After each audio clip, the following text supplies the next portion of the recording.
Hello and welcome to episode 38 of the Alfa Romeo Driver Podcast, brought to you by the Alfa Romeo Owners Club. I'm Guy Swarbrick, and with me this afternoon I have Geoff Gordon. Good afternoon, Geoff. Good afternoon, Guy. We're here at Silverstone in a lovely room at the front of the wing complex.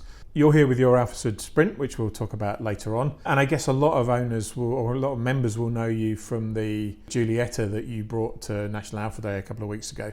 Sure. 1,800 people will have heard that, and probably slightly fewer seen it. And the display area, which was a huge hit. We'll talk about both cars, but before we do, how did you get involved with Alfa Romeos in the first place? Well, I can't admit to being a lifelong Alfa Romeo nut. Obviously, I am now. But we were one of my being involved in motorsport. One of my long-term wishes had been to compete in the Goodwood Revival St Mary's races. I was always we've been a long-time member, and first target for me in the paddock was to go to the St Mary's cars, particularly the 50s cars. And we thought that it would be great to build a car for this. And our first thoughts were, perhaps somewhat naively, an A40, a Series 1 A40. And we bought a car and we started to prepare the shell. But then, in hindsight, we thought it's very difficult to get an invite. As you know, Guy, it is by invite rather than by just simply putting in an entry and paying a fee. And we thought, there are a lot of A40s already. Perhaps we should be looking for something different. Something 50s, something unusual that they would think, oh, that will add to the show, because it is, after all, a show. So we hunted around and we thought, I came across the idea of a Giulietta. So then we started to search for one. Not an easy thing to do in the UK. And we came across, searching the internet, we came across a Giulietta car from the Giulietta race series, which I think had come to an end in Milan. And then we found another one in Brescia. So we went over to Italy to have a look at them, myself and one of the Raceworks lads. And we ended up buying them both. They weren't lots of money, but we bought them both. Obviously, much to my wife's amusement. I was going to say, I don't think your wife listens to the podcast. She was, I wouldn't say she was amused, but we the better of the two, the Milan car. We took it for some runs. We did a bit of a run for it here at Silverstone on the club circuit, and then we thought, well, okay, we need to start again. We need to build it from scratch, as is our want. And as a consequence of that, the car was stripped. The second car we sold on, that went to a guy that races it in the HRDC series, Julius Thurgood series. Whether it's still out there, I couldn't say. So we had the car. We had the dynamic test program done on the car, on the chassis. May sound extreme, but it works. And from that, we set about building the car. It was acid dipped to get it down as light as we could, because at that time there was no minimum weight of Goodwood. But in successive races, we've been given more of a weight penalty, which is a compliment, but yeah, we don't want it. Yeah, so we've gone from 805 kilos to, I think we went to 835 kilos, and now we're at 885 kilos. And the reason for that is that they say they're now going for, as published, curb weight of the period. Oh, I can't find that curb weight of the period, but anyway, we're given 885 kilos. So there's a lot of lead in the spare wheel. They've got to do something to allow the British cars to keep up. Yeah, and the Americana. So I think it was in the search for parts for that car that you came across the late great John Dooley. Absolutely. I was introduced. We were looking for parts, not easy parts to come across, and I was introduced to John Dooley, and so pleased that we were. John only lived, it turned out, only half an hour from me. We were in North Herts and he was in South Cambs. And yes, John was extremely helpful, certainly a mentor in the building of that car.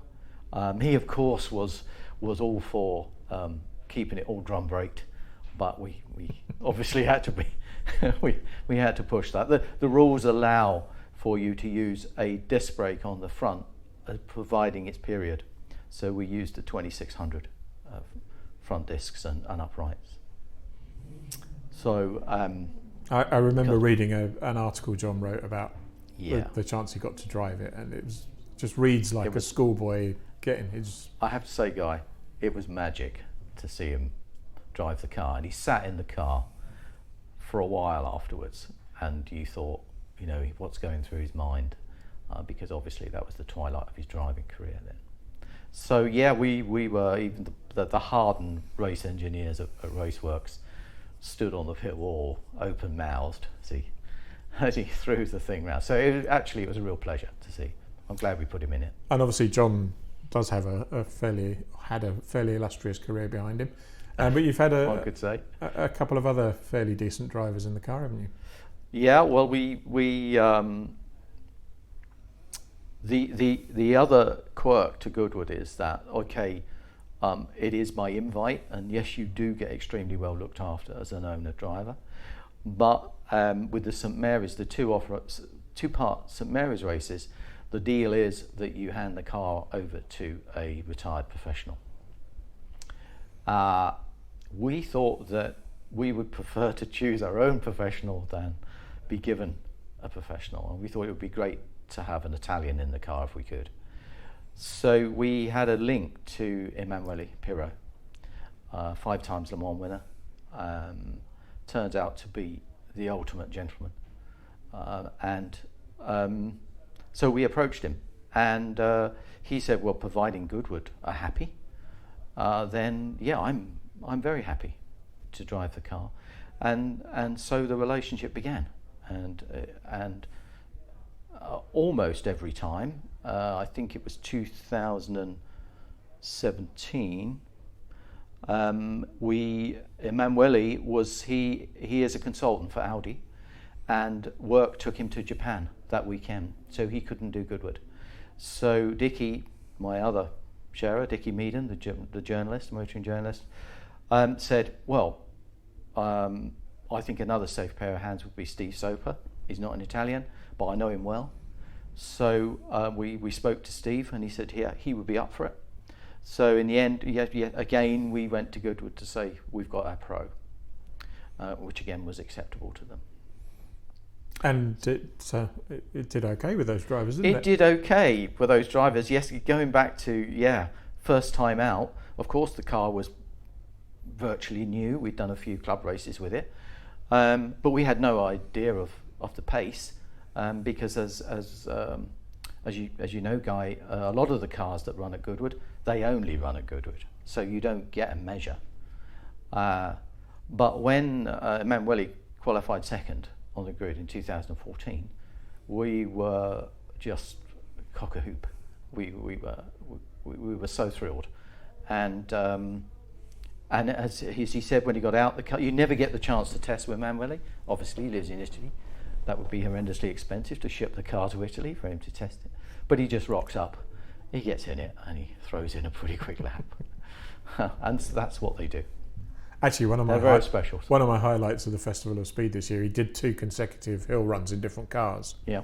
And I was down at the first turn, and he ran past me behind the photo spot, hopped up onto the straw bales, and ran the entire length of the start straight on the straw bales to get to his an Audi. Oh, he's a good fun. Touring car. He's a lovely man. Yeah, lovely lovely personality. You talked about some cars only do Goodwood. The Giulietta doesn't. What else has it done? We ran in those early years. We ran it in the HRDC races, Julius Thurgood's race series. We also, for fun, we took it to a race at Spa. In fact, we did a handful of Carol Sprague's U2TC races when Carol Sprague owned UTTC. We did a handful of those. We ran at the back, but it wasn't totally embarrassing. And bearing in mind they're all pre-66 saloons, so that was fun. At that time, Dickie started to share with us, and then our relationship built. Then Dickie was already driving for Grant Tromans, who was another customer of Raceworks, driving several of his cars, and we made a good start there. Now I have to admit, in recent years, we've become one of those Goodwood specials, and I have to admit, although we are doing the Festival Italia on the 15th of August, I'm taking the car down just for the hell of it, and then post 15th of August it will be prepped ready for Goodwood. Okay. So we're not sure when we're recording this when it's going to go out, so that may have been the 15th of August, or it may be the 15th of August. Sure. Maybe on the 15th of August that it comes out, but I'm looking forward to that. In terms of the background of the car, you said that it competed in the Giulietta series. Do we know what its history is further back than that? Was it a race car in period? Or I don't know that, Guy. I don't know that. But we do know, interestingly now, I've just remembered, it raced with column change. Because I think that may have been an option. I'm not... Yes, I think it was an option at the time. And this car ran as column change. And when we first had it, that was quite a quirky thing. So, onto the car that we're here with this week. Sure. So, one of the things that our regular podcast listeners will know is that by pure coincidence there was a bit of a link with the first, I think, about 10 podcasts, and nearly everybody who was on the podcast had owned an Alfasud Sprint at some point, if not their first car, including me. So you're here with an Alfasud Sprint. How did that come about? We wanted to... Raceworks have several customers. There's a bit of economy of scale here, so I tell my wife anyway, that we, and we all tell our wives, that several of the Raceworks customers had Group 2 cars and were doing the Peter Auto ETCC sort of reenactment type races across Europe. And I thought I'd like to have a go at this. And so the boys said, well, it's got to be an Alfa Romeo. Oh, well, okay then. So we set about looking for a Group 2 car, whether it would have been the GTVs or whether it would have been an Alfasud. And we were very fortunate to come across an advertised car that was in Portugal doing club races there. But it turned out that it was a race car originally commissioned by Dieter Gleich, who's a German Alfa dealer in Munich, or he was at that time. And he had commissioned Autodelta to build a Sud Sprint for the European Touring Car Championship starting '79. This car was it was taken off the line in February '79, and it was completed by the Nürburgring 6-hour race, ETC 6-hour race in June, and that was its first race. We've presented the car how we believe it would have been presented at that time. There's very little documentary history. We do know that we do know the history of that chassis, but race history, there's not a lot of detail. So that's where it started. And what's happened between purchase and today? Well, we built the car for the Peter Auto series. It has to be an FIA car, so it was built to the homologation papers and built pretty accurately to homologation papers. That's inboard brakes. People look at it and think, oh, why are you not doing this? Why are you not doing it? Well, it's got FIA papers, and that's all they did in period. There were no outboard brakes available to them in '79, and so 1500 engine. As it ran in the under 1600 class, so we're allowed to overbore to just under 1600. Also, you might be interested to know that the homologated fuel injection and the fuel injection kits of the period are hen's teeth, and we have one. Right. We have had some unreliability in regards to the motor. They're dry sumped. They were dry sumped. So we wanted to stick to the homologation, and ended up with we haven't had engine issues, but we're gradually ticking them off. Yes, I was here 2 years ago now, and it was quite a short outing 2 years ago, wasn't it? Yes. But did stop right in front of me, which was very kind Fortuitous of you. from a photographic perspective. Yes. Yeah. It's there's been tears shed, but we think we're getting there. We bring spares of everything now, and who knows? Maybe that's why the 1600 class of SUDs out of that period were not run long by Auto Delta. They dropped back to 1300. The car was far more competitive in the 1300 class, and I think we've now found out why. Is the 1300 is a more reliable motor. So you're racing tomorrow morning. How did qualifying go? It was wet. It was very wet. It was monsoon wet. It was camera killing wet. I think we did okay. Yeah, I think it's scary, but I think we did okay. Yeah, we qualified mid-grid, I think. And do you think that's represented? Do you think you're further up the grid than you might have been in the dry, or further back? I think we might be further up. Okay. The front wheel drive is definitely an advantage. Let's see. Hopefully you're around for the race tomorrow. I will definitely be around for the race tomorrow. Great. So Giulietta's at Festival Italia in mid-August. Or will have been, depending on. What other plans have you got for the rest of the year? We'll do I did think that maybe we could take both cars to Festival Italia, but in hindsight, looking at and run the sprint in the Alfa Championship races, but looking at the period, I think we would be. Whether we'd be competitive, I just don't know. There's still a couple of 33s that come out occasionally, but I think I think they're running 1.7. It doesn't concern me that we'd be unconsidered. I wouldn't find it embarrassing, but I don't. But I understand that the modern cars, the Busso engine, even supercharged engine cars, are so quick that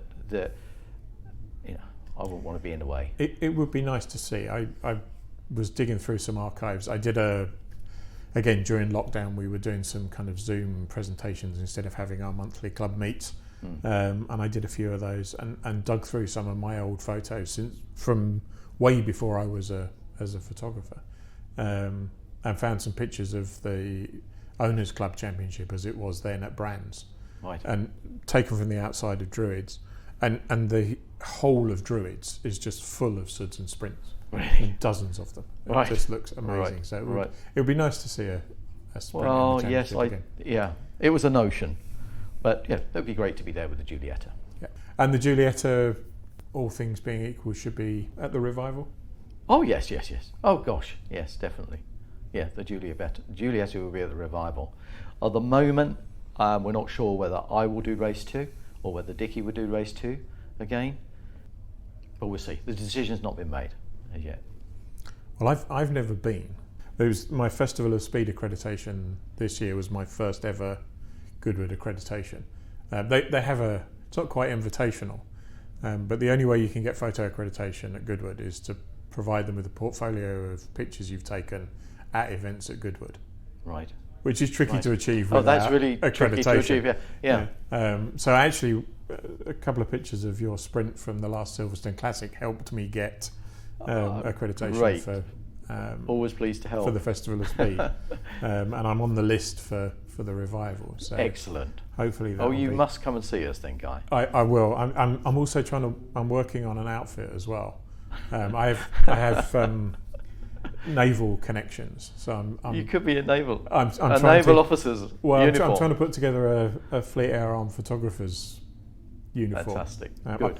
You'll feel very at the much moment, in all place. I've got's the badge. Well, I have to say, if you don't dress up, you don't. For the listeners, if you don't dress up, you feel out of place. Most do. Yeah. Brilliant. It's been a pleasure talking to you this afternoon. Thank you, Guy. I've enjoyed it. Good luck for tomorrow. and we'll put some notes on the alongside the podcast to let people know how you did, and obviously we'll cover the whole classic meeting in the next issue. So. Of course. Fingers crossed for a finish, Guy. Brilliant. Thanks very much. Thank you. Having qualified in 29th, with the benefit of the wet weather, race morning was grey and damp and got progressively wetter.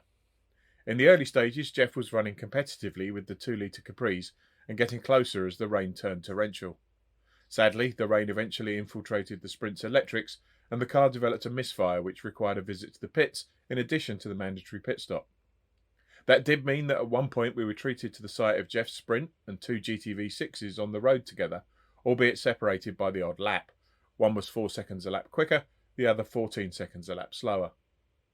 The time in the pits dropped the car down to 42nd by the end, 5 laps down on the leader, but the goal had been a finish and a finish had been achieved, and he'd finished ahead of one of the Mini Coopers and the 9 cars that failed to finish in atrocious conditions. If you downloaded this episode as soon as it was released and listened to it straight away, you have about an hour and a quarter to get to the TSL Live timing app to see how the Giulietta gets on at Festival Italia.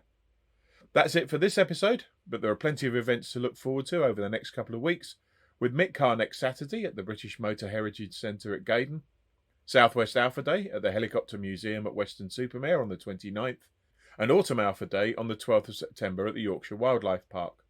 All events are ticket only, so book now to avoid disappointment. We'll be back with another of our roundtables in 2 weeks' time on Sunday the 29th of August. Episode 39 will be available from 1:30 p.m. from the club website, YouTube, iTunes, Podbean and dozens of other places. Until then, stay safe.